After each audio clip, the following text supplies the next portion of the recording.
Yo, what's good, everybody? Welcome back to another episode of the Gifted Hoops podcast. And today we got a big one. This is the most amount of people I've ever had at one time for a podcast. And we're discussing my team, not all the other teams that we spent the entire offseason doing, but my team, the Golden State Warriors. And I first want to introduce my gold-blooded brothers. We watch a lot of Warriors games in season together through Playback. I'm pretty sure our link should be here or now in the description. Playback.tv/goldblooded. KB and also Denver. Double D, they're both YouTube content creators as well, so all the links will be in the description box below. KB, Denver, how you're feeling? I'm doing good. My dad made New York strip for dinner, so I'm feeling pretty great right now. Not gonna lie. New York strip it's a great steak. I'm not gonna lie to you. Well, I'm good, man. You know, just watched my team win a WNBA title. You feel me? It's a good night. That Lynx game was wild. That was a crazy link, crazy game, like crazy game. And also just seeing one of my favorite players in the NBA get a contract as well. I'm sure we're gonna talk about that later, but yeah, I'm doing good, bro. It's been a great night. You know, I'm glad to finally be a part of this amazing podcast. And yeah, absolutely. And then our last guest, one half of Light Years Pod, co-creator of Playback. Shout out to my guy Sam. We chop it up often about Playback content and the Warriors. I really want to give him the floor to introduce himself to the podcast for the first time. How you feeling, Sam? Real quick, this is Editor Gifted in the building. Just letting you know ahead of time, Sam's Wi-Fi unfortunately dipped out during this podcast, but really appreciate Sam. Go tap into his podcast. I appreciate you having me on. I'm getting excited. It's finally hitting me that the NBA season is starting in what? 36 hours? Yeah. Maybe 38 hours from now. Like the off season's long. I feel like you spend a lot of time on theoretical content, a lot of fake trades, a lot of just talking about stuff that probably will never happen. And then just on the playback side, it's like all the planning for the season. And it just hit me today. I'm like, shit, man, we're like 2 days away. It's real. Man, this has been a long time in the making. For Gold-Blooded specifically, we have been literally dedicating ourselves to everything Warriors content. So that means older game rewatches, analysis, off-season news and stuff. And we've been trekking through for the entire off-season, but we're finally here. And it feels very weird because I was very low on this team, to say the least, at the beginning of the off-season. We had one of the worst seasons under Steph Curry, I would say. Last year, I would argue that, and a lot happened. So I kind of want to start with the season from hell last year. God, I don't even know where to start with last year. There's so many places. Last year, me and Denver actually talked about our 2024 expectations. Chris Paul was a Warrior. Like, that was legitimately a thing that happened. The guy that we were going against for a long time joined the team. We got Moses Moody not getting minutes yet again. Where do you want to start, Denver? I don't know, man. Where do you want to start? You're the host, so I mean, I gotta start the Chris Paul trade. honestly, I may say that was a day for me, at least. That was a day. I remember the day exactly what I did from start to end because of that incident. So that's crazy. I agree. Please start with that. You want me to start? Yes, I'll let you take it all the way. Okay. Go ahead. So I woke up that morning, had breakfast, scrambled eggs, toast, water, fruit, the whole nine. I'm literally being so. I'm telling you remembers exactly everything. I remember everything I did that day, and I was working. I was working from home, and I was on the phone with one of my friends, and we were talking. They're also a Warriors fan. Nana, if you are listening to this, shout out to you. So we were talking about the Warriors, and I get the trade notification for we're trading Jordan Poole away. Now, initially, when the trade was happening at the time, I thought it was going to be like for an expiring deal, like Kristaps Porzingis, and something else in return, like maybe some picks, but Jordan Poole had a really bad season, so a lot of people are looking at him like, whoa, this contract's a lot. We don't know if we want to take on this type of money. So I didn't see the actual name initially of who we just traded for. I just knew that we traded for Jordan Poole. So I'm like, damn, we just traded away Jordan Poole, whatever. And then I just opened Twitter. The first thing I see, no troll, is CP3 holding a ball like this with the Warriors jersey on. And at first I thought it was just a joke. Like, no, there's no way. Like, we didn't get CP3. There's no way we got CP3. And we got CP3. Yeah. We literally got CP3. And I'm gonna look it up for you guys, but the summer league intro with him when he the first time he actually spoke publicly was one of the more passive aggressive things I've ever seen. It was hilarious. He's just like under his breath. He's like, I can't believe I'm on the Warriors. Like it was just the funniest thing I've seen in general. So let me see. And so basically, I was in shell shock. Like to this day, I'm still like shocked about it. The fact that we really traded for him, I was in shock. And this is the only part I don't remember. I remember being in a space. I don't remember if I hosted it or if I was just a part of it. No, I think I did host it, but that's regardless of the point. I remember being there and just seeing everyone just laughing. Like I was so yeah, man, so saddened because we just came off of a championship the year prior. Then we lose in the second round. There were some things we definitely needed to fix. There was things we needed to address. But it was a year in which there was somewhat a bit of like light in the tunnel in terms of, well, you still have your core. There's still things you can fix. There may be a few problems, but you can low-key get over it with the right contracts and the right trades. So I'm just like, okay, that's fine. And in my head, I was like, okay, if we retool in this area, get a big here, address the secondary issue right here. If we have to trade Poole, trade him, but try to get something that's more feasible, maybe expiring, so that way you can move it later. Like, 10% of that, all those problems got solved within that summer, just 10. And that was the contract in of itself. And then going from that to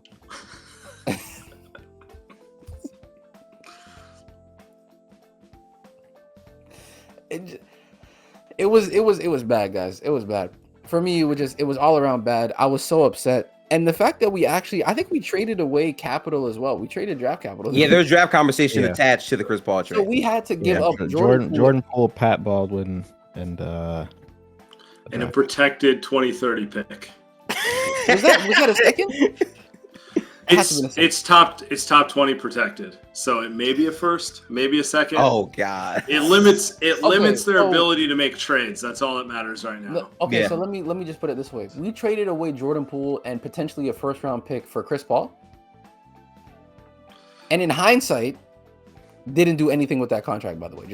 Wait. And like that's the other part. And like Sam, I really want you to like unload on this because what was being sold to Warriors fans was, hey, we're trading for Chris Paul for more flexibility. Optionality, baby. Yes. Yeah. Optionality is the key word right there. Optionality. They're going to turn it into something and then nothing happens. How did you feel about the Chris Paul trade? I mean, I was shocked just like you guys. I was like, of all players, really? Like it's just like it feels like a troll, It feels like okay, and then you trade for Chris Paul. Like, what's next? Like then James Harden or something like that, right? Exactly. But I feel like it actually ties to the Moses Moody thing perfectly because whether it's right or wrong, the entire league is spooked about the second apron, and they're acting in a certain way where everyone's like trying to get flexibility at all levels possible. And I thought they like undersold Jordan. I was like, you can do better than this. And then when they got the Chris Paul contract, my thought was like, really? You can't leverage his expiring and a pick into a better player? Like you can't like, and honestly, like I still kind of feel like they could have done better. But as you're seeing the way the whole thing's played out, like the Clippers just let Paul George walk. They didn't get anything for him. Nothing. And, look at the players the Warriors got this offseason. Every one of those guys gets more money 2 years prior in the previous CBA. And Moses Moody signs for a mid-level exception. And, like, it's good money, and I'm thrilled as a Warriors fan and everything like that. But it's like 2 years ago, does Rich Paul advise him to take that deal? Probably not. So it feels kind of like they gave Jordan Poole and you can say Wiggins too, like big contracts based upon the previous CBA. And then the new CBA comes in, the entire climate changes. And in some ways, it's just kind of like cut your losses and get out of it as fast as you can. Because what you really want is the flexibility. Because like you're seeing like role players are signing for like, I don't know, between 5 and 15. And you can keep someone like Moses on a really reasonable contract in this NBA. So, I don't know.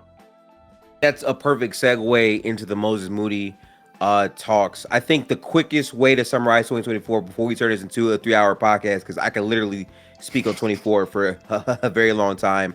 Crazy season. Corey Joseph. It was like it was one of the only seasons like in my time as a fan where it actually felt like a job to watch the games. Seeing us lose in so many creative ways. Yeah, I'm be honest. I love like this platform playback, the place we're recording at right now. I love being able to watch so many games, but like never in my entire basketball fan life did I actually feel like dread when watching basketball. Like it was so strange. Like I was watching this game and I'm like, 8 minutes in, Steph doesn't touch the ball not a single possession for him. Yeah. And then we're halfway through the quarter. B-Pos is closing out on no one, just literally no one, just attacking no one, attacking space. And then 4 games in, Draymond Green gets suspended. It's like, bro, like I don't. Yeah. And then I got to go to my comments and read about how we won 3 in a row against the Pistons, the Nets, and the fucking Wizards. No. Are we back? I will one up you with the comment that made me so mad. And Sam, you might have seen this. The amount of times fans were like, guys, it's fine. The Houston Rockets were a 6 seed that went on to win the championship. So like they're still like we're actually in the conversation still. Okay, Denver to me is one of the best Warriors fans I know in terms of recollection of moments. And for me, like I haven't really had that, but there's so many moments from last year just etched into my brain that encapsulated how bad of a team we were in different spots. And the thing with it is when you know it's not going to change, it's such a long season. Oh yeah. Like you know Steve's going to stick with his rotations. After that deadline. Yeah, exactly. It's just like, all right. Here comes the pre-planned substitution at 6 minutes that's going to lose the game. Let's do it again, and it's like, all right, Moses not going to play, and it's repeat. The Dario at 5 minutes. Exactly. It's just so long, man. And don't forget about the Trace Jackson Davis progression where please play him more than 5 minutes. Okay, please check him in earlier in the game, not in the fourth quarter where we need to win the game. Okay, can you stop playing him without? That reminds me, because I remember, if you guys remember the Boston game, we played them at the Chase. Oh, God. Yeah. During the game live, I'm like, guys, why is Trace not here? Yeah. Why is Trace not? I kept going, why is Trace not here? Where is Trace? Where's Trace? Trace gets subbed into this game. It was impacted the game. And was literally I don't want to say he was making like game-saving plays. He was making game-saving blocks, offensively rolling to the basket. It was like, and the worst part is Steve this past season, in my opinion, was making a lot of just bad decisions when it came to rotation guys. Like Kuminga's the obvious one to point out. Like, why are you subbing him out? By the way, that was like 2 weeks earlier when Kuminga had his game where he was like 6 for 6 against Portland. Oh yeah. And then in the same month we played. I think in the same month. No, sorry. The following month we played Denver, and he got subbed out during a game in which he was playing out of his mind. And I'm pretty sure near that time he literally went to Shams or something like that, asking for more minutes. Oh, he was out of that game. Yeah. Okay. And to be honest with you, I would have went to Woj because that was when he shaved his head. Yeah, and then instantly started averaging 19 a game from that point. It was insane, and the fact that we didn't start seeing 15 or more minutes from Trace until like February 20th was insane to me too. Like it took so long for some things to just occur because of Steve, and I was just like, man, this was such a long season, man. It just was bad. It was really, really bad. Yeah, I think it hurts the most, Sam, too, because like you said, right, knowing something's not going to change and still being hyped to watch the team weighs on you. But the bigger thing that I hate is giving the team credit for making a adjustment 65 games into the season. Like, oh, look, the Warriors have figured it out. The net rating, the this and that. Like, it doesn't make sense. No, I'm with you on that. It's like, in some ways, I'm almost more excited for this season than I was last year, just because the expectations are lower, and I'd literally just rather see what they have with a couple of young guys than run Chris Paul out there. Like, I don't want to get into the Clay conversation, but it's like, run like old players who it's going nowhere, and they seem like they want to stick to the old script. Like, if you're not going to win it all, you might as well see what you have with some of your younger guys a little more. Yeah. I honestly wholeheartedly agree. Obviously I'm not a fan of Chris Paul. I'm just not. So him being on the team was just like, I was dreading that. Even though he did make our bench better, I will say that, and he was helped leading that unit. The amount of I forgot about the leadership. I can't use that word anymore because of you guys, by the way. I legit haven't. That's not in my vocabulary, to be honest. I can't criticize Chris Paul because, you know what? Of all the veterans on the team, who caused the least drama last year? It was Chris. I'm not saying that's true. That's I'm true. I'm not saying the bar is high. I think he had our highest. Right. I think he had the highest plus minus on the team. Nah, he did. But to be fair, that's because that's because Steph. I can't really describe what Steph was. The amount of sacrifice Steph just giving him the ball, like just go ahead. Because the starters were so awful. Chris Paul during that season was good for us, and I do think you are right. He did his job, so like I can't really hate too much on him. But my biggest problem with him was just like not incorporating some of the younger guys, which to me I thought was actually going to be the biggest plus when he came to the Warriors, because he was going to unlock some of these other guys like JK, guys like B-Pods, guys like TJD. Like they ate off of what Chris Paul was doing in terms of being a floor general, but the problem was like they weren't really getting better. Like B-Pods, I think, got better from a standpoint of maybe seeing the floor more, and Chris Paul maybe helped him in that aspect. He was mad passive whenever Chris Paul or Steph was on the floor. It was like, I'm gonna play off of you. I'm gonna play off of you. But you can't play off of someone who relies on other people to be played off of. You know, that just doesn't make any sense. That's why you're into the nickname Mini Draymond. Yeah, no. And the fact that you wanted to be like Draymond as a 6. I do think as we recap 2024, this is the part where we do have to bring up Draymond. Because let me tell you something. As a Warriors fan for a long time, like I really, really like Draymond's impact on the team. I do.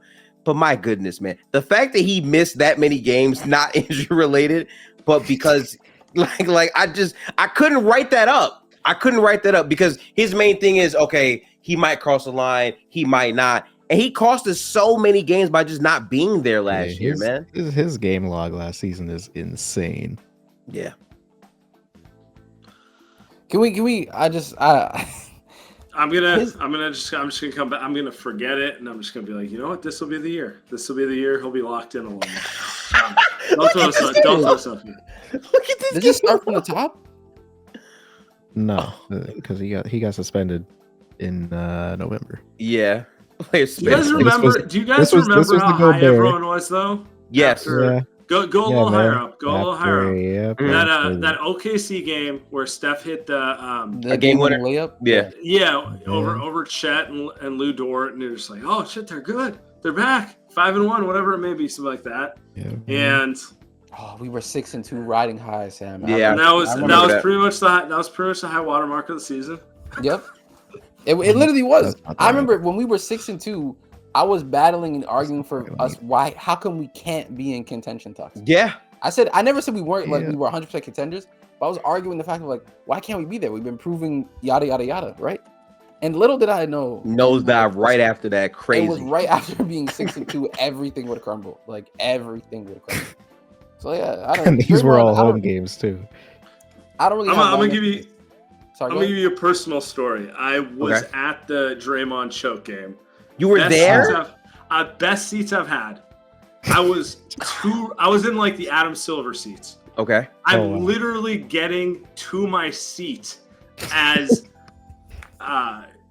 Clay is ripping Jade McDaniels' shirt. And next thing I know, Draymond's choking him out. I'm like, oh, shit, what's going on here? And then the entire thing felt like a surreal experience. Like I walked into like a UFC event out of nowhere. And then I had to watch the B-Pod show the rest of the way. But That was a good game though from B-Pod. Shout out to him. But it was, but it was just like I'd never had seats that good to a game in my life. Yeah. First time I have. I'm arriving like 10 seconds after tip off because I was like walking around, and that's the first thing I see. So I don't even get the full experience. yeah, that's poor. I still remember like in the moment we were live streaming the game, and when it was happening, like I'm like, whoa. First I'm like, whoa, why is Draymond choking Rudy We Gobert? were so shocked. Then at what was happening. the replay came back, and as I'm watching the replay, I'm saying, okay, Clay, Jaden McDaniels are getting to a little like fight or whatever. Draymond doesn't even like go and try to like break it up. He jumps at Or, Gobert. like, Literally he jumps just- at Gobert. The first thing he does is beeline straight to Rudy. Straight to Rudy. Like, I've been waiting for this. I've been waiting My for you whole to give me a life, I've reason. been waiting for this. Yeah. It was like a sneak attack. Next thing you know, he's in a full Nelson, and Draymond like has him here, and he's also like talking to him in his ear, like yeah, I got you. Like it was crazy. It was But something I've like, never like, seen I before. think the craziest part though is we're saying this, right? And then in the same season after this, he then hits Nurkic. Like it was 2, crazy. 4, 5. The funny part is he gave him a He spinning played. like back fist. He Like, did. It was crazy. Yeah. So he got suspended 5 games for choking Rudy Gobert, and then he came back and played 5 games, and then on the 6th game, he Gets suspended punches. for slapping the Brother needs piss out help. of Yusuf Nurkic. It was Can I ask you guys a question? Yeah. Do you buy that Steve Kerr is going to start a center next to Draymond? Because I feel like a lot of this. I feel like a lot of the like. I don't want to make excuses for Draymond because like ultimately, you think a lot of the problems stem from the fact that he's the 5? You think that? I think when he feels like the team's going nowhere, he's more likely to just be like, fuck it, and do That's a something good point. stupid. Yeah. And part of it is like, well, we're not good, so Draymond play the 5 and do everything. And again, like, he shouldn't do that, and he should be a little more professional about the whole thing. But you know, At the same time, that was somewhat what was contributing to some of our struggles last season.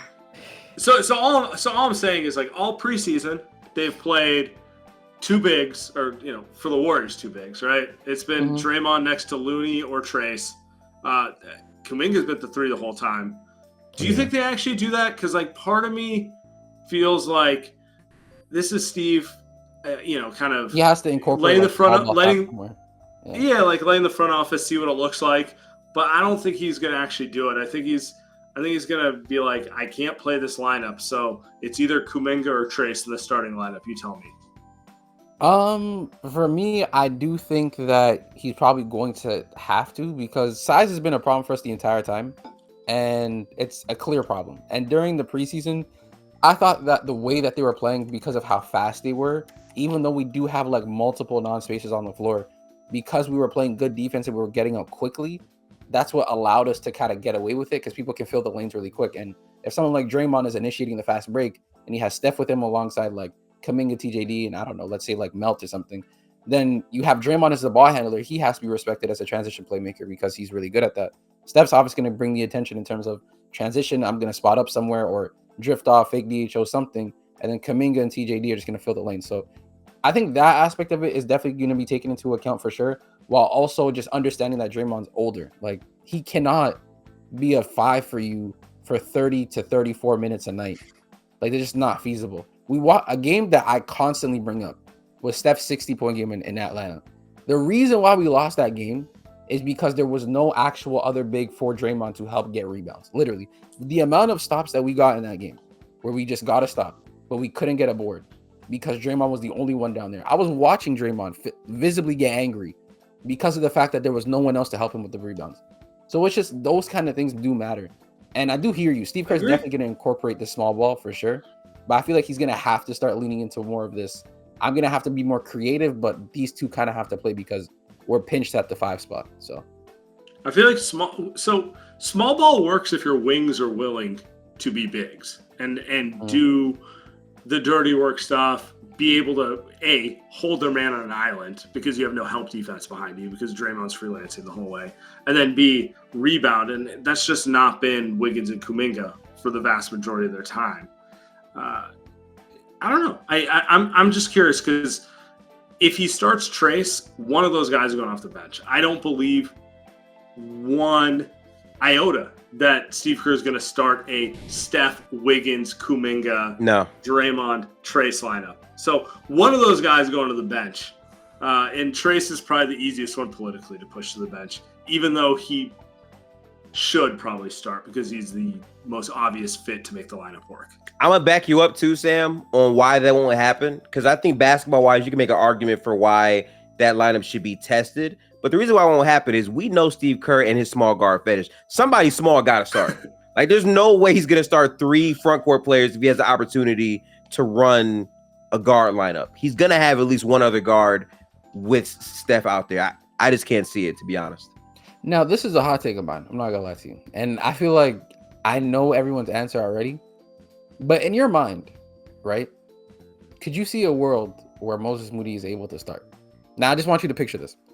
Him alongside Steph at the 2 guard spot with someone like Kuminga or Wiggins. I think probably Wiggins, Kuminga, and possibly like Draymond or TJD. Doesn't matter who's at the 5.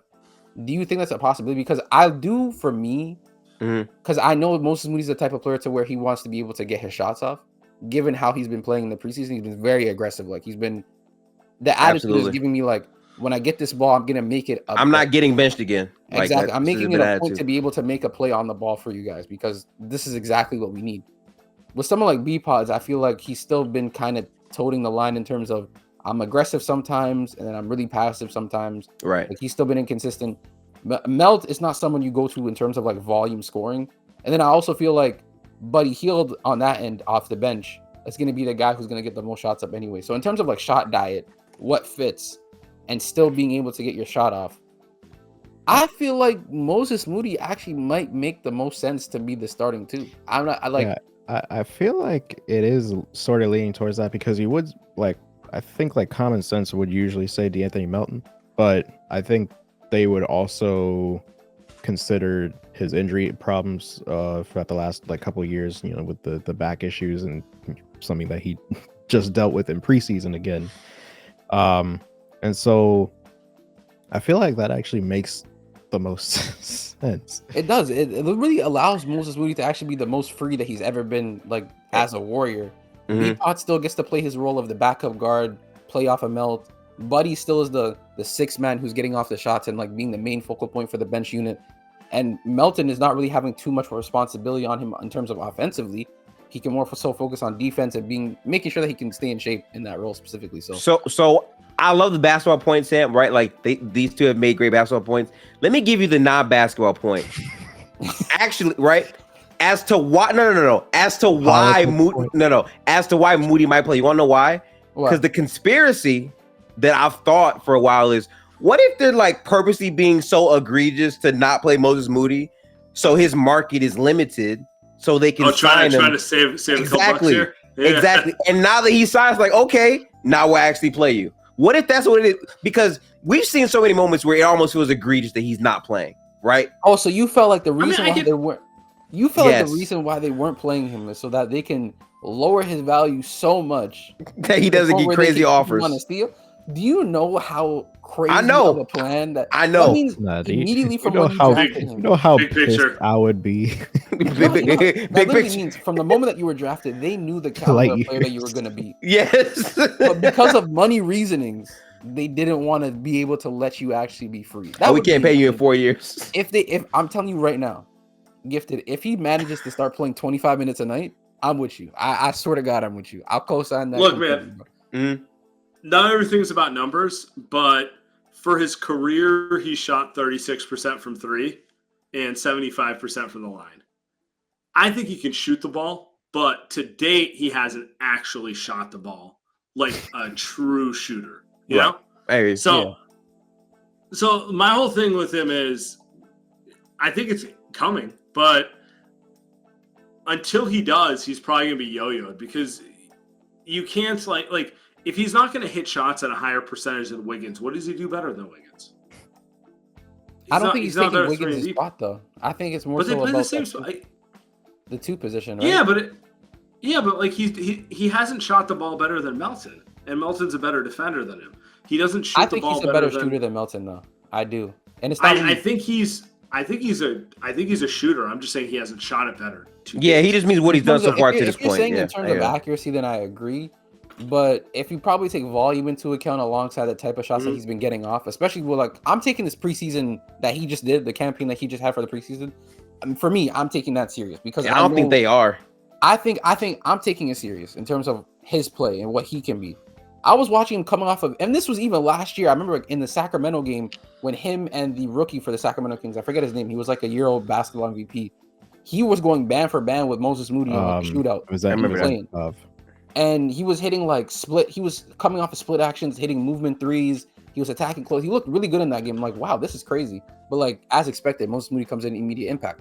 But then in this preseason, it was like a point of emphasis. When I come off of the screen, I will score the ball. He was scoring in the mid range. He was getting floaters off. He was attacking the basket, shooting movement threes, off the dribble threes as well. He looked like a warrior. He truly, legit looked like he was just polishing things that he knew that was going to be a thing.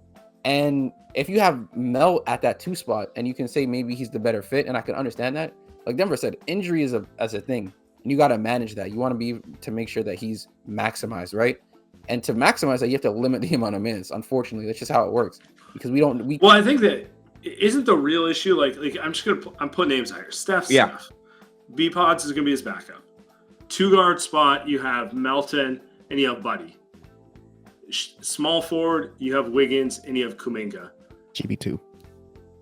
Yeah, GB2 is gonna find his way in there whether you want him to or not. Yeah. So I'm just gonna start going on the line, and then I'm just like, where's Moody getting minutes in here? And it's not even a Moody question. It's like they got like 12 and a half guys.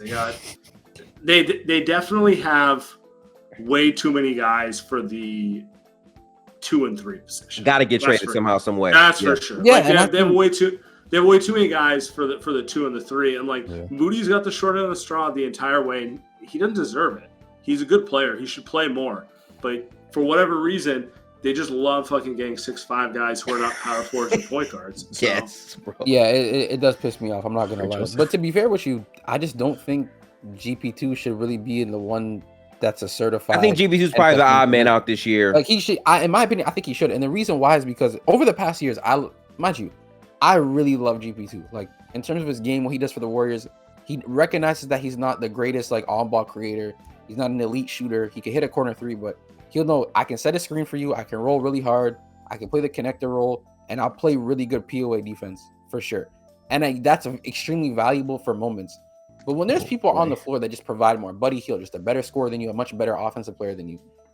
Melt, when healthy, you can argue is the better defender and offensive player. Moses Moody potentially could be the better defensive player too, given if how many minutes he's able to play as well. B Pods, obviously the much better offensive player, and he's not even in discussion in terms of the 2 spot. He's more of should be the backup guard. So it's like for me, it makes more sense to me for you to be able to play Melt and Buddy and B Pods there off the bench lineup and have Moody at the 2, because he just fits the description more with what the Warriors have going on in that starting lineup. I think the best argument you can make, by the way, for Moody is like right. So the defense, right? I agree with you that defensively, the reason why you would start Melton is because of that. But Moody's defense, when he's gotten a chance lengthwise, has actually provided pretty good value. I'll never forget the Knicks game where he was locking up, I would say, Jalen Brunson. Yeah, I was going to bring that up too. The only problem we have, guys, with this stuff is, as much as we like Moody, at the end of the day, I don't know how Steve Kerr feels, because he's had multiple opportunities. Like, this comes down to, are we trusting Steve Kerr to give Moses minutes? And we have said for years, Moody got something on Steve Kerr. So I don't know. You know what's crazy? I remember when we were 3 games into the preseason and Moses Moody was playing out of his mind. I think he had like 14 points and he had like 21. Yeah. Another like 14, something like that. I forget. But he was just hooping. And then it was like in his biggest game that he had so far in the preseason, Steve Kerr's getting interviewed. And they were asked about Moses Moody and his minutes and like what's going on there, because everyone knows it's a talking point for the Warriors. He goes, and I'm not even joking, this is the first thing he says. Yeah, Moses Moody's a rotational guy. Immediately. Yeah, that's the first thing he said. Like, yeah, that's the first thing. And I'm just like, okay. I'm like, there's no way you say this now, and this is what gives you the moment of inkling that after a 23-point game, you realize he's a rotational guy. Like, he's not like a starter, he's a rotational guy. And that just kind of shocked me a bit because I'm like, Steve, like, come on. And that's probably why he won't start if he's looking at him in that type of way. No, but I'm saying if Steve is the type of person where he wants to maximize everything that he has, I think you should start Moody. Because one, this is my most important reason. It won't allow Steph to be 6 minutes off the ball and forcing himself to just be playing off ball the entire time. That much is true. Now, Sam, I don't know if you were aware, but I made a tweet, right? I forgot about this. I made a tweet where I basically said, I am not tweeting, I think, until Steph scores 10 points in the first quarter. Legitimately. And I had to take down that tweet after what, 4 or 5 days? Because he legit It was longer. It was way longer than 4. He's being very generous. He went weeks for a minute. No, wait. No. Actually, no. Was this the I'm gonna get everyone going and just set screens for the first 15 minutes? Yeah, yes. And legit, yes. I'm not even trolling. And then in the fourth quarter, oh shit, we're down. I got to start shooting. And he'll put up like 15 in the fourth quarter. Like, it was the most insane shit I've ever seen in my life. But like, he would do that, and I'm not even trolling. I made that tweet, and I just went a long period without tweeting. And I'm like, bro, first of all, I make content. There's no way I just can't tweet. Like, so I'm gonna have to just stop doing this. 1, 2, he went a whole month with that stretch of just not scoring 10 points. Like, I'm not even trolling. Like, I kept track of the date from which I said it. Yeah. Until he actually broke it. He went a whole month. And obviously one of the reasons because the team was very bad. Like, no one can self-create for themselves. So using Steph as an off-ball guy just allowed everyone to eat because, Steph and the gravity thing, So it made sense. But for him, that's what made him look so bad. I don't think KB's telling you the full story, and I can't wait for him to. No. The important detail KB is leaving out. It got so bad. KB fasted to get off the tweet. Like because he said wallahi. I said wallahi. It pretty much means like I swear to God. And if you basically break that in which you lie, right, you have to fast. So he broke it, and then he had another tweet. I fasted for 3 days. I'm just gonna fast for 3 days. I'm gonna have to fast. I'm just have to fast, bro. So I fasted 3 days just so I could tweet, and it made me so angry. I think I actually still have the tweet. Yeah. Of me like slandering Steph. And the funny part is he did that, and he still didn't score 10 for a grip after that. That was a wild time. People would have never heard from me for a month. Like, literally, if I didn't do anything. Burnt for sure. But no, it's the fact that we're still talking about the season. We haven't even spoke about the preseason like that. Let's get to preseason. We started talking about Moses Moody. Yeah, that's true. But how do you, in terms of like the contract, how do you guys feel about that though? Like, just the money wise. I think that's probably the perfect value for what his play could be. I think that's going to age pretty well considering where the new CBA is. He's young, doesn't really get injured, just doesn't play enough to get injured. So, I think it's really good value to me. Doesn't play enough to get injured. Sorry. Here's what tells me: this team wants to trade one of their wings. They want to make a move. I don't believe they will. I have zero faith in them to do anything at this stage. The only thing I have faith in them to do is leak articles about how they're trying at this stage. When the real offer comes along, they're going to be like, ew. Yeah, dude, they're not being reasonable. We offered Wiggins in a second. Moody Come on, man. We offered Guy Santos in a second. We offered Moody and protected picks. Is that not enough? What do you mean we can't get AD? My favorite's when they start leaking out there that no one wants to do business with us because we've been too successful. I was just like, stop. The thing that pisses me off with that is that you have a bunch of people that believe all of that. So they come to me talking about, the Jazz were never trying to make a deal. I'm like, we only offered Moses Moody for Lowry marketing. And they told us that B-Pods was untouchable in that scenario too. And it was just like, oh yeah, come on. Like, what are we doing? They said, and I quote, "You're ours." I was like, oh my God, they want to fuck him. Your hours. Your hours is insane. I'm not going to lie to you, man. For me, the most damning was not even the Utah Jazz or the Clippers. It was the Bulls. The Bulls was the most damning. Oh my God. A situation. Now, Sam, let me just set the picture for you real quick. A situation where there is injured Zach LaVine. A Zach LaVine in which a lot of people around the NBA just were not really high on. Contract-wise, looked kind of crazy. People didn't know if he was going to be back to where he was, which is fair, but very low value player at the time, given what he can be for a team when healthy, right? So the Bulls are like, it's a house fire going on internally, right? In terms of the front office. Sam was the one that tweeted about it. Yeah. And I'm just like, I'm sitting here like, guys, we should trade for Zach. And Gifted was telling me, nah, because I don't think the money wise is a bit too much. And plus Laurie would be the better fit. And I understood his points, but I'm like, Zach just really fits and embodies like the Warriors offensive motion system. Like he just really does. Like I look at his game and I go, this is a warrior. Like he can. Me and KB spent a lot of time going like back and forth about this. And my main thing was, I'm not even mad at like the fit parts of the Warriors, but I just got so tired of seeing guards that don't defend on this roster, and I didn't want to see another one. But I got tired of seeing guards not being capable of self-creating. And that's true. Like I really got tired of it. Like watching, I'm not gonna lie, I love Klay Thompson. He deserves a statue. He deserves his. We didn't even get to play yet. Wow. He deserves everything. Anything that you can get from the Warriors front office, he deserves, and more. Genuinely, from the bottom of my heart. But watching this man self-create post Achilles was torture. I'm gonna be honest. That for me it was. I did not do the same left right. The left to tween to left right to the forearm step back where he didn't create separation, just pump fake, and then just shoot anyways. Like I couldn't watch that anymore, unfortunately. So it just like Zach LaVine was someone to me that was needed. And when the reports came out that the Warriors were actually trying to get Zach LaVine, but they said, hey, we want Caruso. Initially, I was like, okay, they tried to get Caruso along with it, but they said no. But we still need Zach at the end of the day. But I'm not mad at you for it. Then situation came about with CP's contract. Oh, that was so crazy. When reports came out that the Chicago Bulls picked up their phone and said, listen, we'll take CP, we'll take Looney, we'll take GP, we'll take any of those lower tier role players that you have right now. Just please take Zach LaVine. And then the Warriors looked at their phone and they said no, and sent Chris Paul into free agency. After in season saying, don't worry, we didn't trade him, but in the offseason, we're gonna figure it out. And they figured it out by doing nothing, which is why, to Sam's point, the trust in the organization to actually making a concrete move is very minimal. Very, very minimal. I 100% agree. So they're literally. Go ahead. Sorry.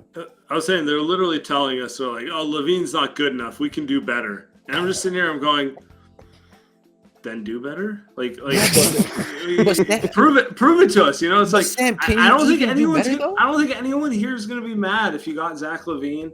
He's better than Jordan Poole. You want a title with Jordan Poole and Klay Thompson in his like post Achilles state as your secondary scorers next to Steph. Like I could buy a world in which you put LaVine next to Steph and you just load up on defense, and like I kind of like my chances. I'll live with it, right? You know what's crazy? That type of thing. But yeah, they apparently think they can do better. The crazy part is that there was a world, guys, where we could have had Zach LaVine, Kuminga, and Wiggins still on this roster, genuinely, and it would have been fine. We could have removed Kevon Looney, GP2's contract, and sent CP3's expiring 30, along with like any other like lower tier players or maybe a second round, something. And we could have got Zach in return, along with like nobody healed. Nobody healed. Honestly, I'm gonna be so real with you. Who cares? I would have been fine. Listen, Sam, I'm not gonna lie to you. I have a tweet, and I don't listen. I have a motto to where I don't delete a lot of my tweets, and I just couldn't delete this. I was about to go to sleep. This was when like we're in talks to get Lauri Markkanen, so I get the notifications. I said Warriors, and I click it, and it said.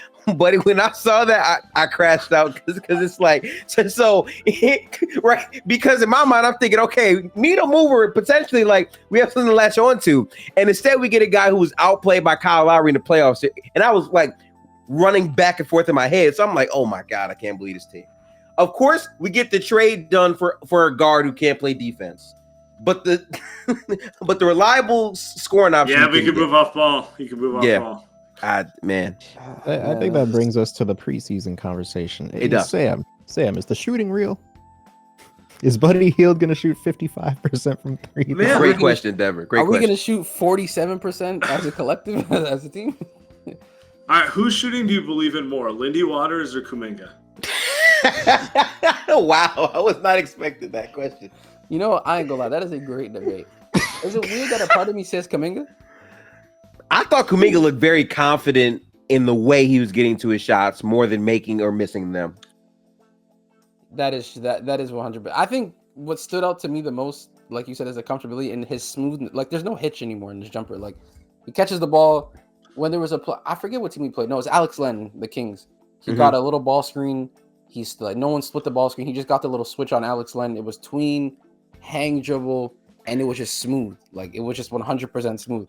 And when I seen that, I'm like, okay, this is something that he really worked on in the offseason, and I'm excited to see it. Now, do I want him to live and die by the three? No, because you're 6'7", 6'8", with some athletic gifts that I have not seen in quite some time.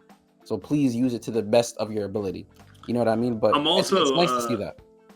I'm also curious if Steve will continue to give them the green light, because in preseason, they didn't look like the Warriors to me. It was just like, oh, you're open, take a shot. Cool. You know, it was like more of a Mike D'Antoni team than anything, or like a hybrid between the two. With the Warriors, I know exactly how Steve is normally, which is like, what are you doing? Fucking set a screen and pass it back to Steph. Like, that's kind of the mentality. And you see a guy like Kuminga who, like, he can shoot the ball, but like, he's not a shooter. He's not Buddy Hield or like Klay Thompson, where he thinks he can shoot it better than anyone on earth. So he's going to start hesitating if you get in his head a little bit. I'm curious if Steve Kerr is going to actually give guys like Kuminga the freedom to shoot the ball with confidence and live with the fact that, like, you're going to have like an 0 for 6 from 3 night here and there. Yeah, I want to say, Sam, like this is the point that we talked about on your pod too, right? Because we kept saying, like, what's more important, right? Kuminga's defense or the shot. And I kept saying the shot because it fundamentally changes what our lineups can look like. And also, if Kuminga can actually knock down this shot, it opens up his scoring advantages a whole lot more.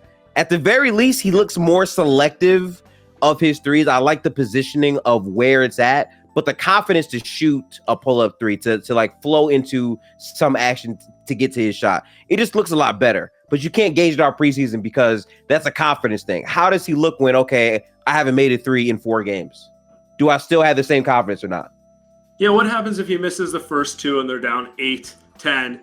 Like, is he still just going to play his game, or are they going to go into, like, everyone set a back screen to get Steph the ball offense? Right. Well, I do think that Steph 3 does really ignite your offense. I'm not going to lie. But I will say... It does, but you know what I'm saying. Like, you need everyone to feel comfortable enough. So. Yeah, and I agree. I think that's what Steve rely on Steph.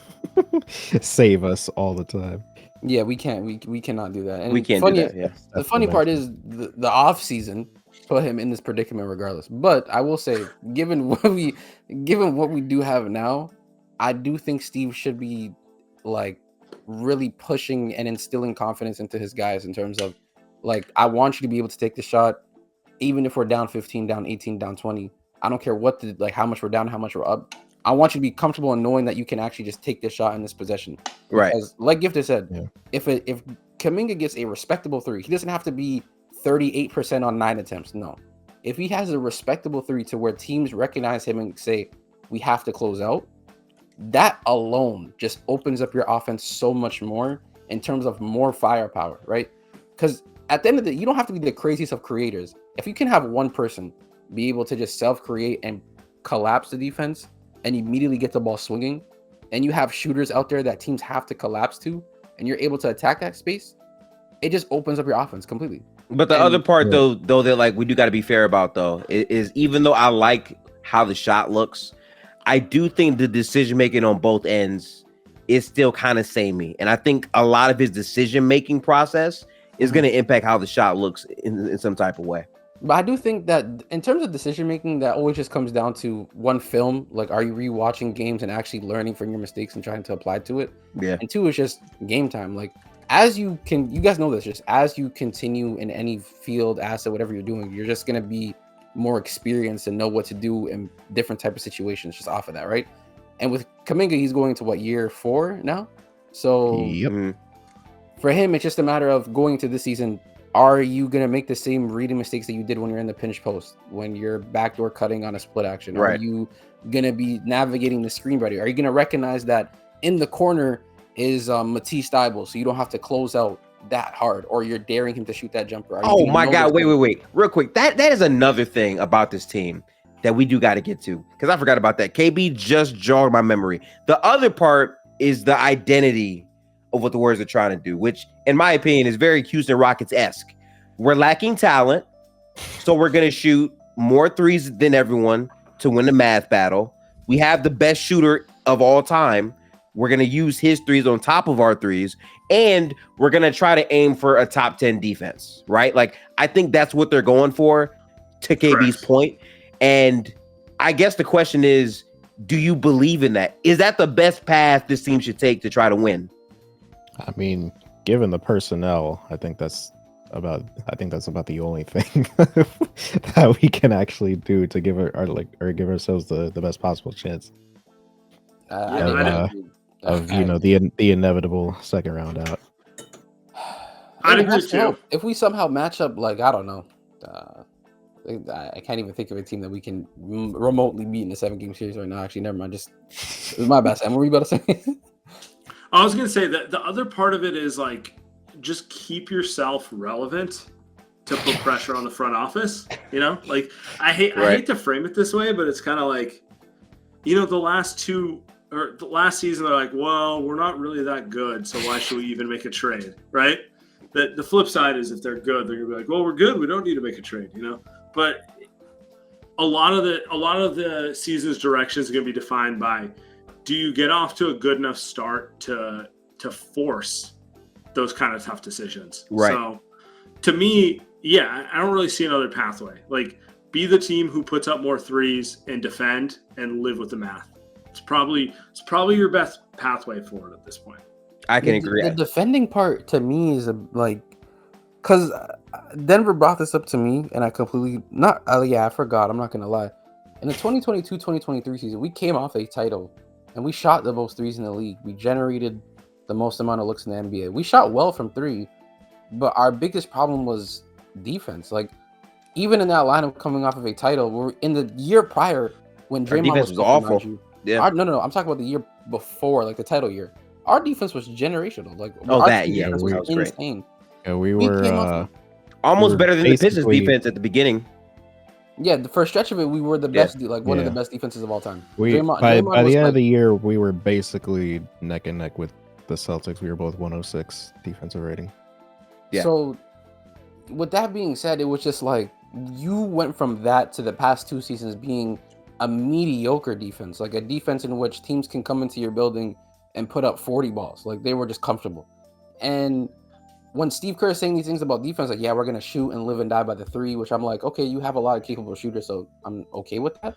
But then also it's like, are you actually going to be playing defense on that end? Can you close out possessions, get a rebound, and push, like the way I was seeing in preseason? Can you not foul when you're playing defense? Are you going to be a team that has the insane free throw disparity that I was seeing all 2022 and 2023, where every single Warriors fan...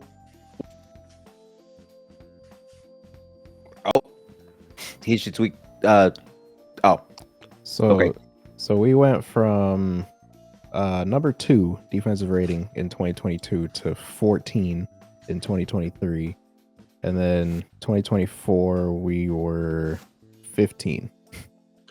And let me amend that, because I'm looking at this. If you want to like micro sample size it to like the post, like when Draymond after his better health stint or whatever you want to call it, and like stopped getting suspended, they were like the 9th best defense. They were 9th in defense. Yeah, after his they're exactly. Once he got enlightened,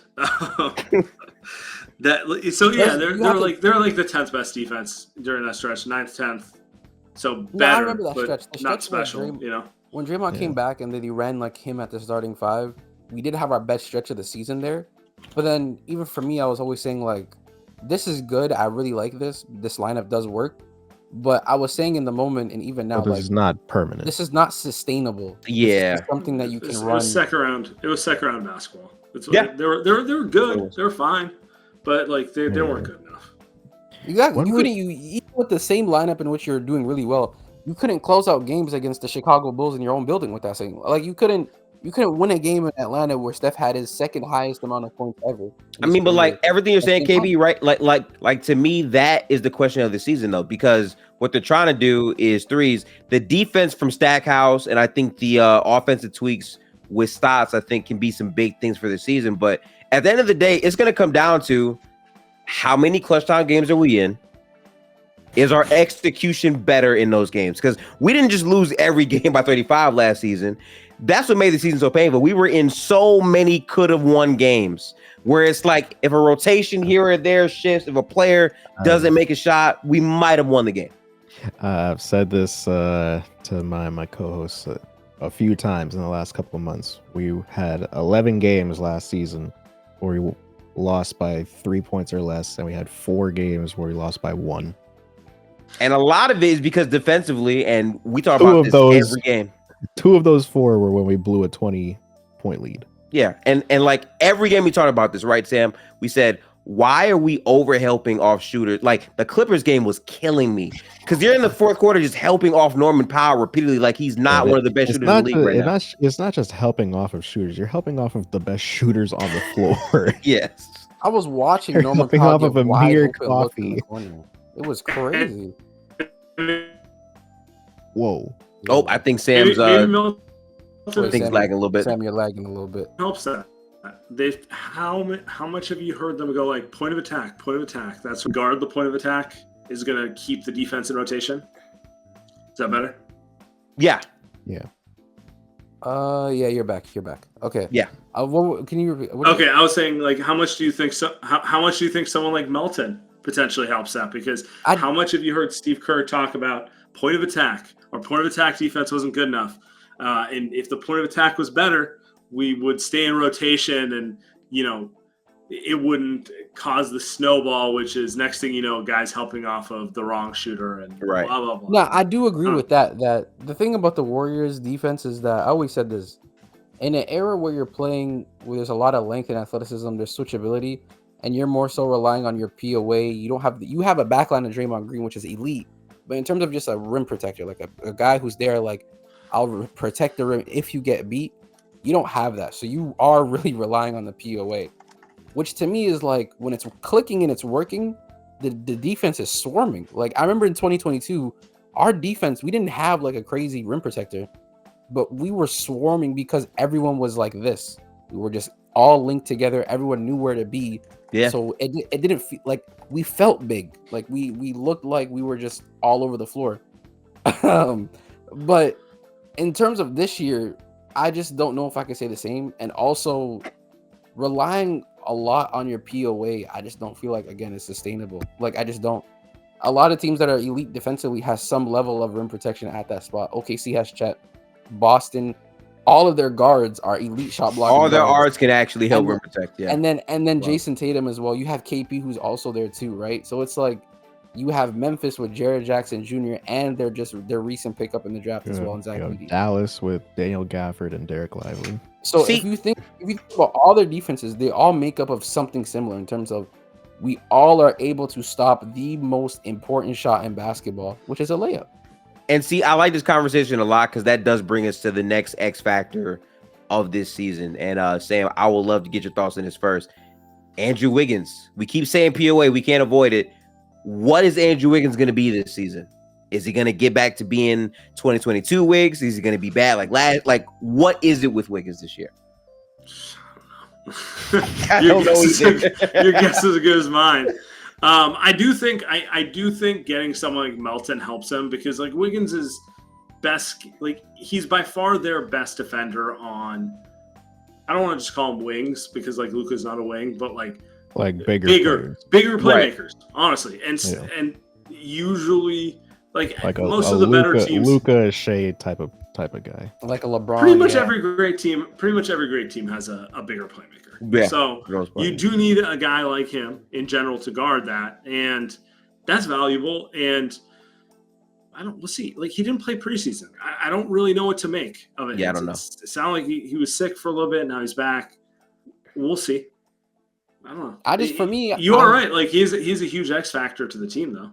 Regardless if he plays good or not, because if he doesn't, then we're talking about trades, but the value. And then if he does play good, are we going to trick ourselves into saying, yes, Andrew Wiggins is back, we shouldn't trade him at all? Or maybe this is the best chance to turn his contract into something. Like, that tug of war is going to be tough. It's always a gamble, like whether or not, yeah. If he's playing well, it's like, do you ride the ship? And also it looks like, it's also from a standpoint, of like, he's playing well, but how is the team looking alongside that? Like, what is our record in the standings? how is Exactly. that impacting like our wins and losses column and things of that nature. But for Wiggins and my expectations, I'm with you, Gifted. I'm just unsure. Like I just really don't know. I think, and me personally, he's been going through a lot outside of basketball. For So I've sure. been very like forgiving in that area. Like we just understanding like the situation that he's been in this past 2 years just been a lot for anybody, like with basketball aside. So I'm really hoping that he can get back to just being able to enjoy the game and just only focus on that, because it seems like mentally he was just somewhere else at post championship. Like he just wasn't really with us. And like I said, understandable, right? But for him specifically, it's just I don't know where to gauge because he didn't play preseason. He played against the Lakers, but it wasn't really like anything to actually like remotely like try to Can't really gauge. count that game for It him like wasn't. that. It wasn't something like Yeah. it was like a feel out because he just came back from not playing basketball for quite some time as well. So it's gonna be interesting, but we do need Wiggins. He is our X factor. I think when he gets back to that level, one of the better wing defenders in the NBA, was knocking down shots. He can legit do a lot of things for you in terms of his role. So I just I find him really so do. funny, right? Because up here, right, I can tell you guys, hey, I looked into the Gifted Hoops crystal ball, right? Andrew Wiggins is going to average 19 points a game with nearly a block and a steal, and he plays 73 games. But then I could also say Andrew Wiggins averages 12 points per game. He shoots 45% from the field, and his defense just isn't that great. 45% And we'd be off like, the rim. yeah, exactly. And we could be like, yeah, both players could exist. That's what makes it hard for me. I don't know. And he can just, for me, it's just like he can be so much like better. Like he's not even Yeah. one. He's not old at all, mind you. He's not like aging or on the decline. He's actually should be at his apex. And I just feel like with the Warriors in our system, he could have been really the guy you can give to in the post, be able to get downhill, finish at the basket. And like I just haven't seen some of the things that I was really expecting from him, even when he came into the Warriors when we were developing him. Like the only thing that I seen that legitimately got better was his motor got a lot better. His rebounding definitely did improve, and defense in general was just like a step above, alongside with his 3-point shot. But the Yeah. in-between game for God. me, and I've always said this, when you have, at least in this very moment, in terms of the modern NBA, most teams have multiple creators, people who can take somebody off the dribble and beat them. Even if it's like, I dare you to finish over the top, at least you have the ability to get there. The Warriors just lack that. we legit lack that. And I always felt like Wiggins should be the next guy besides Steph to be able to do that, at least for now. And like If the we main can get problem is like the positions, because I think to Sam's point earlier, right? Like the problem is, yeah, Draymond looks better next to a 5, but Kuminga's spacing is sus. So is Kerr really gonna play all 3? Like we always have to like rebuild some stuff to where, okay, this player can't shoot, but he gives us this skill set, so he has to play anyway, even though that's gonna hurt us here or there. And that's why I think Milton is such an important player, because he's one of the few guards on this roster that can actually have two-way value, where you can chase all the guards around, and now Wiggins can have a easier load, right, Sam? Yeah, and I feel like, just to your point, like it kind of dovetails back to the Wiggins thing. Like he's their cleanest 3-and-D guy in general. Like he's a consistent shooter if he's physically right, and he's a very consistent defender. He fits. Like their best lineup should be Steph, Melton, Wiggins, Draymond, and Trace. That's their cleanest. But then that puts Kuminga on the bench, and Kuminga is kind of their biggest swing factor. Like I could see him going either way. I could see him exploding this year, or I could see it just kind of being what it's been, which is a lot of like tantalizing talent, but like it doesn't translate to winning at the level you want it to. So you don't know, but you want to play him more because you know that lineup I just read is good, but it's probably not great. It's probably not getting you anywhere, right? So it's just kind of like the lack of commitment. So Yeah. I don't know, but like to your guys' point, like he does know how to play a role on a high level winning team, and like he does two things that are incredibly valuable. He can guard the other team's best player. That's incredibly valuable. And he can play off the ball next to a great creator, which like not everyone can do. Like he doesn't need the ball in his. If anything, I feel like most of his career has been cursed by people wanting him to do more than he should do. He kind of is like a 16 to 18 point per game guy who, if it's his night, he'll hit a bunch of shots. If it's not, it's cool because he'll still defend.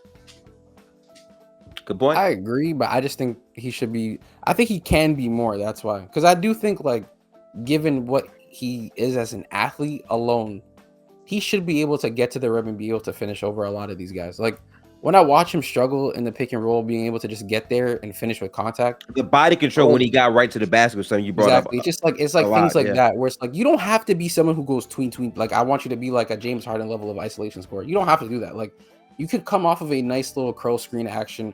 We get you the ball. You can get to 1-2 dribble pull up there. I want you to attack a closeout when you're shooting a three. It's very simple things. It's not like something where I want you to be like the main ball handler.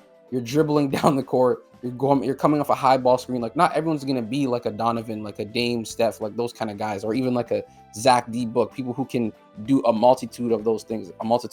Sorry, but it's just mastering the simplicity of it.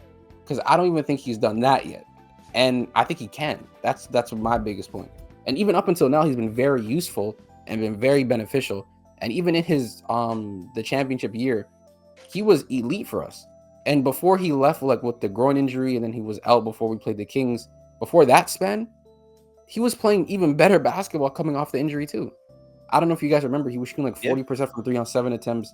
Some of his best defense. It was legit looking like the Warriors got a steal of a contract. And everything that you're saying, is why the Warriors are one of the most confusing teams to look at. Because again, if you tell me that they're 5 and everything pops, okay, sure, maybe, right? But could they be 11? Could they be 10? Could they be 9? Yeah, that's a possibility. Get better. Marcus Smart's still there too. It's going to be elite defensively alongside John Desmond Bain to run the show offensively. So they're a shoo-in, right? Minnesota, Denver, OKC, shoo-ins. That's 4 teams already of the possible 6 who are for sure playoff teams.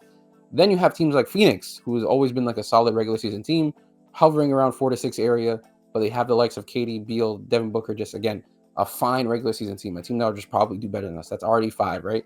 And then I'd even mention the Dallas Mavericks, which again, that's 6 right there, who were just in the NBA Finals. That are 6 teams right there who are for sure shoo-ins. Teams like the Clippers didn't get named. Teams like the Lakers didn't get named. Teams like the Kings didn't get named. Teams like New Orleans didn't get named. Yeah. Teams like Houston that people are a lot like really, really high on didn't get named. So it's very tough. Like each game in the Western Conference is going to be and then the games in the East is like you gotta take the games in the East at that point. You do. That makes the games in the East a lot more valuable, because now when you're playing like the 41 games in the East, these matter more. Like when you're playing a team like Miami, Atlanta, Indiana, Charlotte, those are the difference makers. Yeah. You have to win those games. You can't drop games like that, because out in the West, you're not having a night off. There's 10 teams out there for you that will genuinely compete with you for one. And that's something that also kind of worries me, is the fact that you can't really have a night off against a Western Conference team this year, especially if you're Golden State. And we have a bunch team that is revolving around shooting. 3-point variance, bro. I'm saying. That's what I'm saying. The math game is like in a game, it makes sense. But for a stretch of games, it's going to look like this. Especially because we struggle. Like I need people to remember. Do you know how close we came to losing to the Blazers and the Jazz, like repeatedly last year?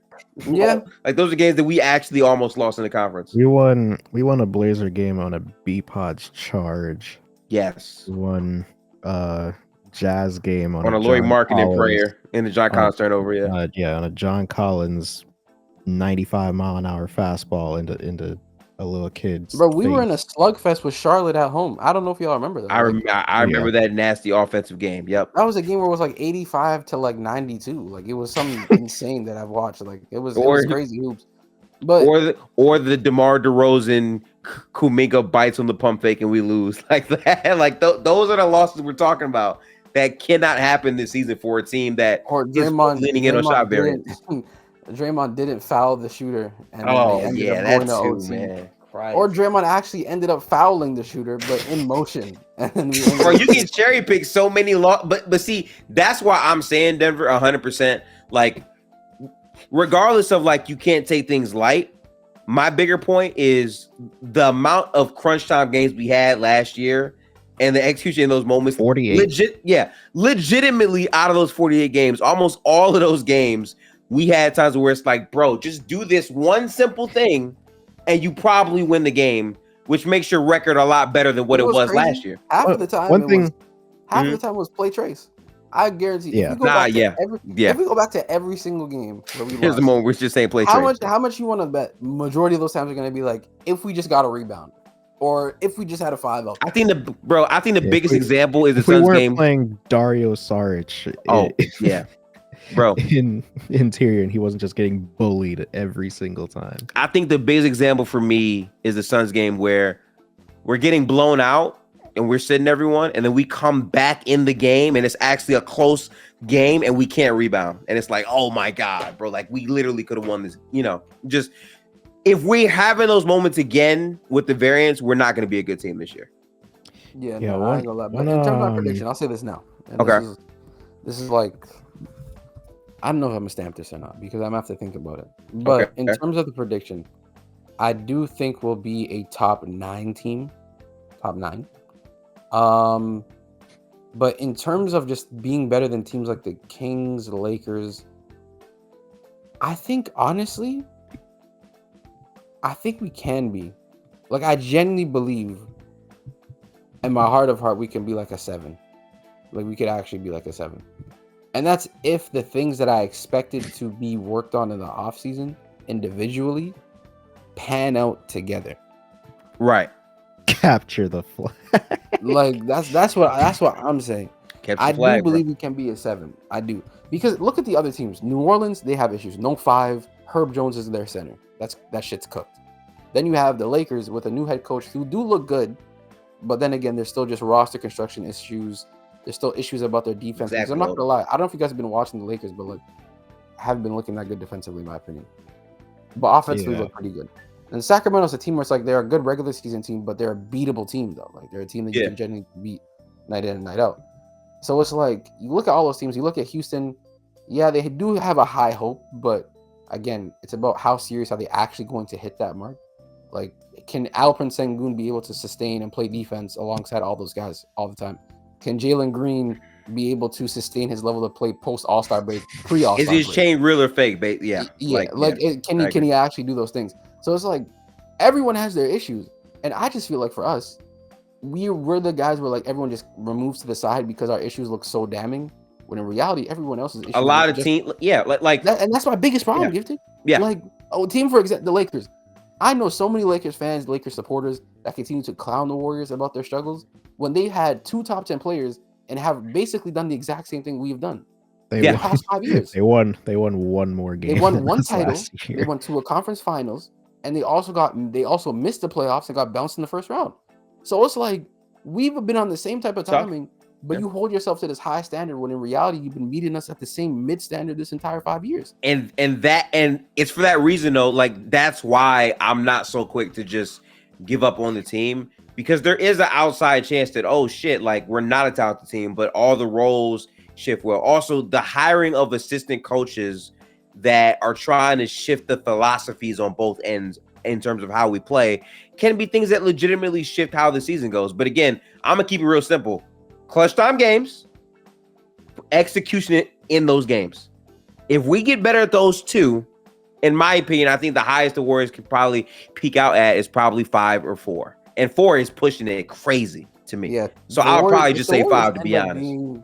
4 is crazy. The Warriors end up being a top 4 team, I don't even know what I'll do. I'm not even gonna lie. Listen, if the Warriors get home court somehow, like at that point, I'm gonna become delusional, right? Like listen, the amount, like how good we would have to look to get a 4 seed is crazy. But this is what I'm afraid of. Oh man, we're already delusional. This is what I'm afraid of, right? Oh, you're right.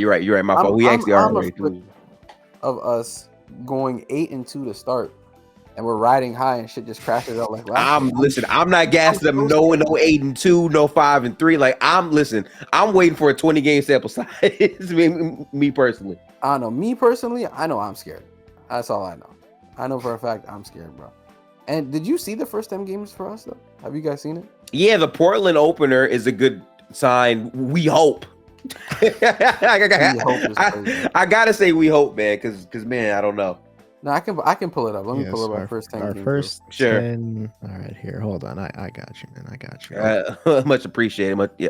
So Portland, Utah, Clippers, New Orleans back-to-back, Houston, Wizards, Boston. Yeah, it's like this is such an interesting stretch for the Warriors because 6-4 sounds good, 7-3 sounds good.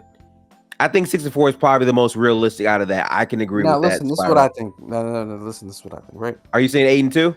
No, this is the KB's crystal ball right here. Okay, word. Opener against Portland, we lose. Scoot has 37. Now I'm playing. Okay. Oh no, you this yo no, because I swear to God, I know, but I know you play it. But imagine like we got the clip. I wouldn't be able to sleep at night. I'm not gonna lie. Brother. Okay, so Portland, I think we beat. Utah, I think we beat. LA Clippers first home game. Kawhi's not gonna be there. We should handle business. We should. Can we? I'm not sure, but we should. So I will mark that down as a masterclass. I will mark that down as a win. New Orleans. Goddamn Kai Jones masterclass. A team with no center. Should we handle business? Yes, we should. A Demon Zion.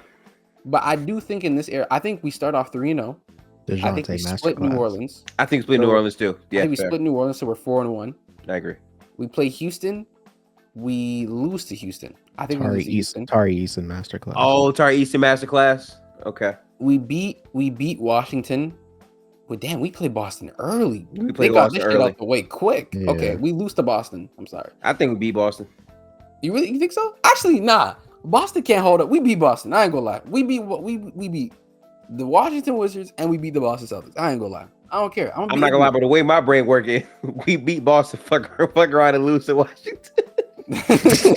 Early Jordan Poole revenge game, like I'm not cooked. Nah, Jordan Poole. Could you imagine Jordan Poole drops his like career high 44 against the Warriors, bruh. And then he hits us with this like just set the scenes. He's on B pods. His replacement.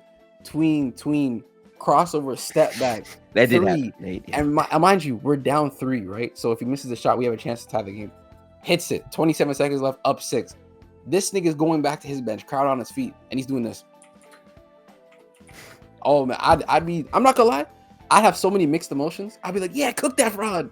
And also I'd be like, damn, we're down 6. I ain't gonna lie. But like that's our first 10 games. Now the other thing to notice is a lot of these games are on the road. Which I honestly like it being on the road earlier. Yeah. So we have home court advantage later. The problem is, are we doing this Dr. Jekyll, Mr. Hyde shit where we're better on the road than at home? Or we're better at home? Like I don't listen. I genuinely don't know, y'all. You know, that's all I'm saying. 2022, 2023, we were horrible on the road, but we were one of the best home teams in the NBA. Like if you played us at home, yes, we actually looked like the team who held the title that same last season. Yeah. And then when you played us on the road, we looked like we're in the Wemby like stocks. It was crazy. Yeah. And then the following year, it was like, well, you guys are one of the better road teams in the NBA, but you stink at home. So it was just like, I don't know. It's all about handling your business. I do think, though, at the end of the day, I think we can go like, I'll take a 6-4. 6-4 is feasible. But I do think let me just go back and look at the schedule really quick. Boston and OKC are teams that like I would not be mad at if we lost to. Cleveland's a toss-up, but I think we can beat them. Everyone else outside of Boston and OKC, I genuinely think we can beat. Like genuinely. I just think the NBA works in such a funny way because it's like this is the most I feel so uncomfortable doing. Like, oh yeah, that's a lock. Like I just don't feel like there's any lock wins with this team like that. And it's only because when you blow so many 10-point leads the way that we did last year, like to me, you got to rebuild that equity and show me you're a serious basketball team. Because we beat Boston early on when we were struggling, and people were like, yeah, there's just no way that they can beat Boston. And we did that. And then we walked into Boston and got blown out by 60. So it's like we were at home. Walked into Boston and our strategy, our game plan was to not guard Jaylen Brown. Open. Yeah. Mm-hmm. And how much did he have in that first quarter? Like 15? Yeah. Something like that. Something like that for sure. So I do think with better game planning and Draymond not basically saying that we called Jaylen Brown the non-spacer and just started playing basketball like that, like I think we have a shot. But realistically though, Boston, unless Steph says, let me have this moment, I don't see us beating Boston. I'm not gonna hold you. I just don't. He had 19. Yeah, he had 19 points. And I remember that game. He was struggling to get anything off. I guess the biggest points that we have to really emphasize for the Warriors to have success this year, and again, I think it's fair to like highlight our biggest areas. The strategy of shooting threes.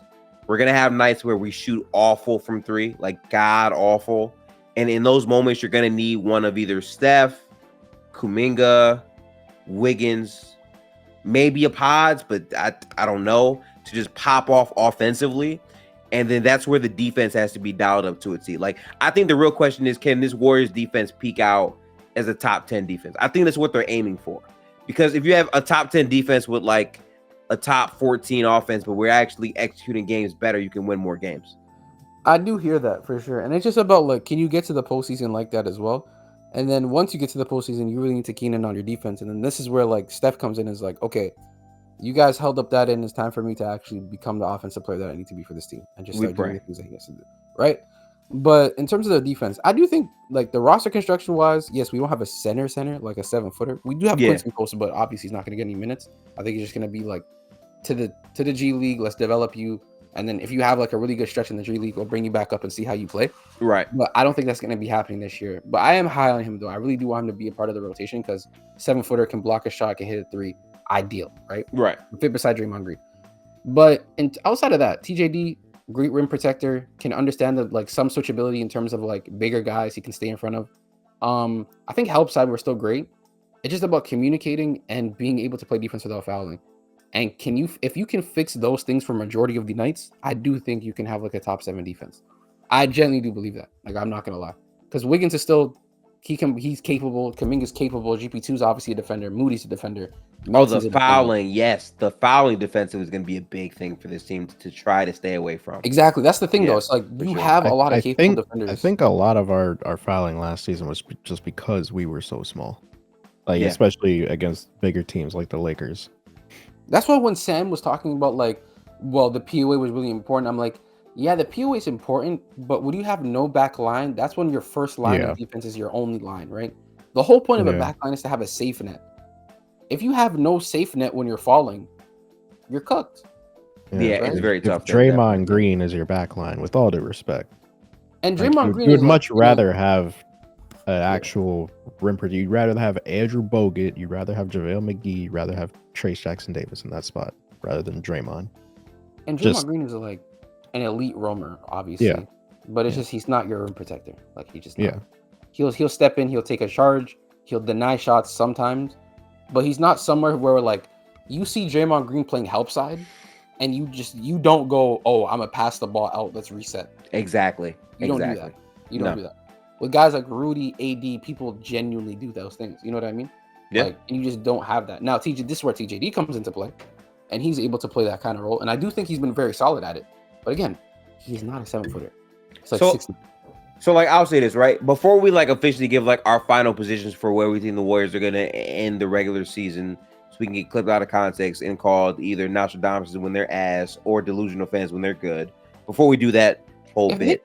Be delusional for being right? Yeah, I don't. Yeah. Listen. Independent of that, we now have to get to this conversation because I was trying to hold this for the last minute. Currently, Sam's internet went out, unfortunately, so he's trying to get back in here. But I do want to ask this to buy some time at least. Stephen Curry, 37 years old, point guard. In the history of the league, there have not been that many 37-year-old point guards. And we know as Warriors fans watching the games last year, the way people were making his struggle sound like he was washed or just bad at basketball was so awkward. And then we saw what he did for Team USA. Oh, I thought you were about to say, we know what an old point guard looks like on our team from last year. Oh no, I was not. Holy shit! If you reference Chris Paul, I might have just left the. I would have to ban myself. So my point in asking this though is knowing like the history of the game where older point guards normally don't play at this level. Me believing that Steph is the anomaly player. Is it possible that Steph not only remains in the top 10 after this season, but rises higher and has a breakout year this year? What do y'all think? Breakout is funny because he's an all-time breakout's hilarious, but you get what I'm. Yeah, I know. I get what you're saying, but just hearing Steph Curry in breakout year is hilarious. Yeah, but I know what you mean because just to go back to what you were saying, the last 20 games of the season was one of the worst that we've seen in quite some time.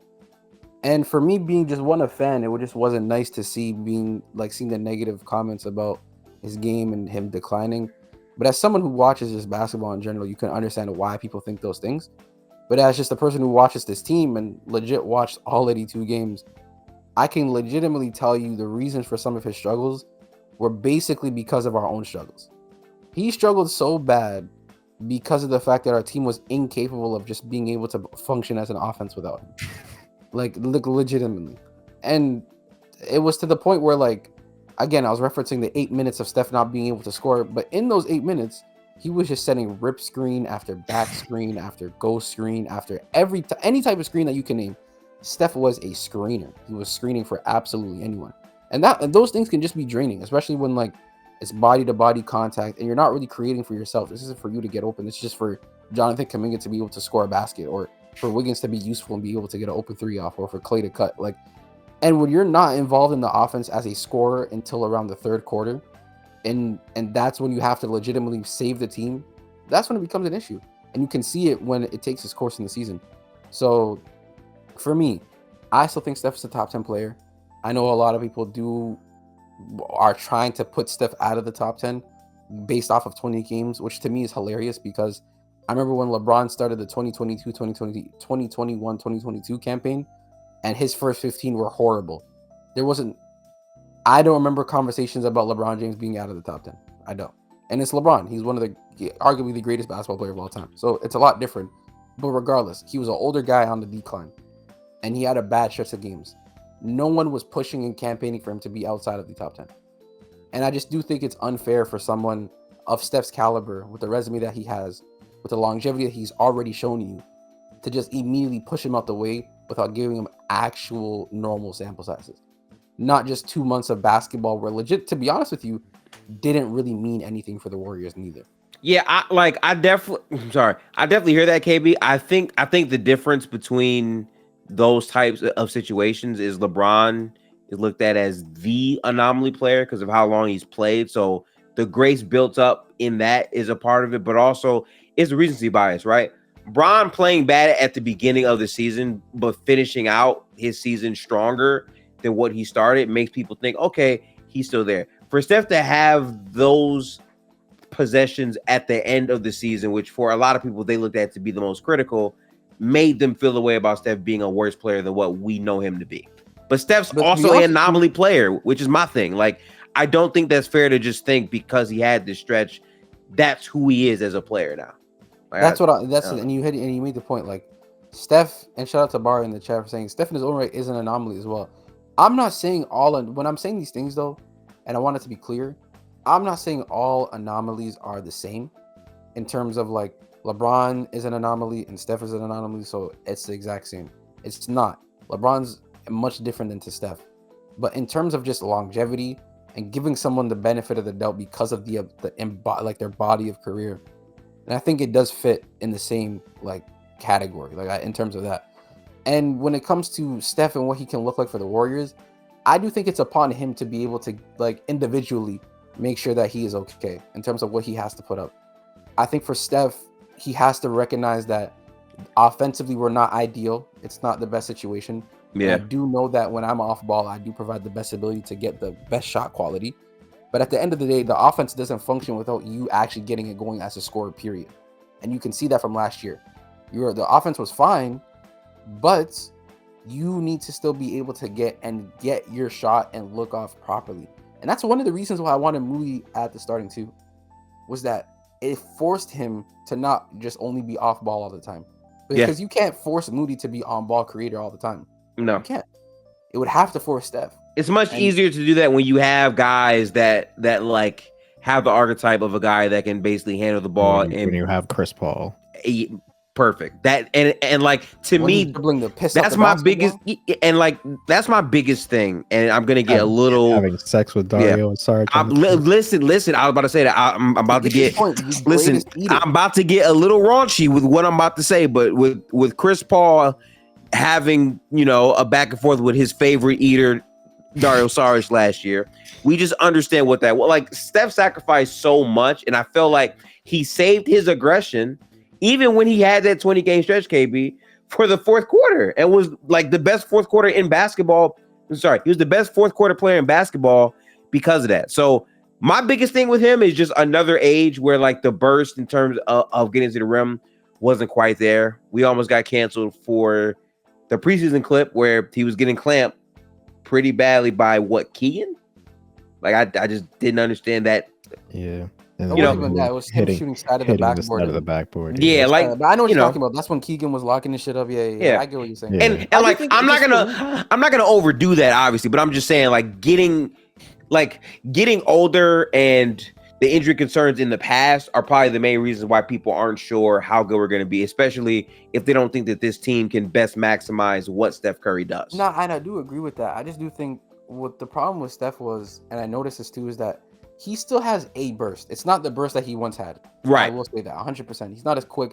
Even his jumper, when he's getting it off, isn't as fast as how it once was in prior years, which is the crazy part to me, because I never thought in a million years where I'd see a jumper, like in terms of speed, regress. But it did, to a slight degree, in my eyes.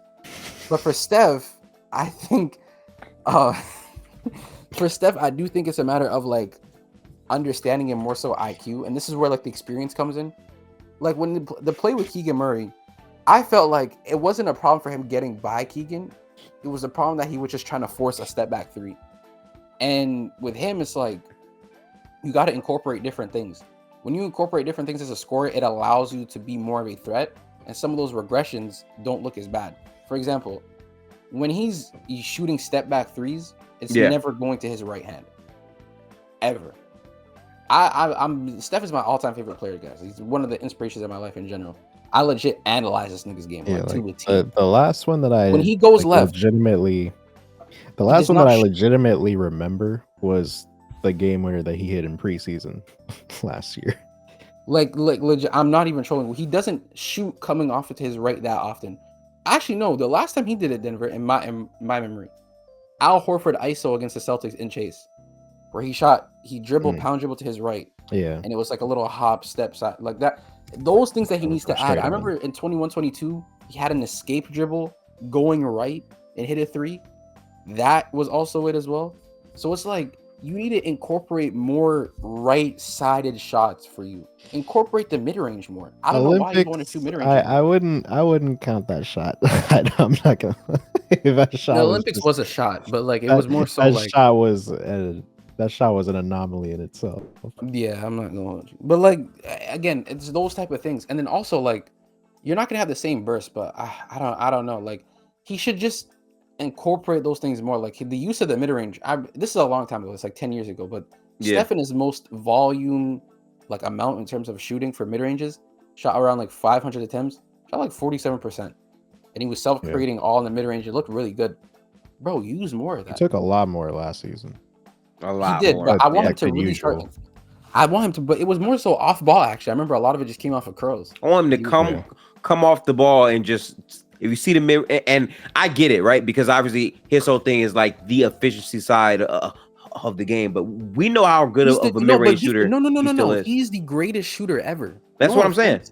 Every shot for you, jump shot wise, in terms of just a normal jump shot, is allowed. Like you're not. Like, no, but I think because of that, I think he needs to know that math doesn't apply to him. No. But like I think you're mistaking me, right? Like while that's true, I think because of that confidence, Steph is a gunslinger who don't give a fuck. I'm shooting this three because I know I can make whatever three I want. Sure, is the mid-range an easier shot? Sure, but I'm Steph Curry, so I'm going to shoot it regardless. Like I think that's his thing. But then for Steph, it's also a matter of you have to. It's not about the value of the shot. It's about like, and no, it is about the value, but not in terms of like the amount. It's about how like the quality of it. If I can, you don't care about that. No, but I'm saying for Steph, this is what should matter. Okay. Because he can get off any type of three that he wants, even where there's possessions where it's like Steph shouldn't really have shot that.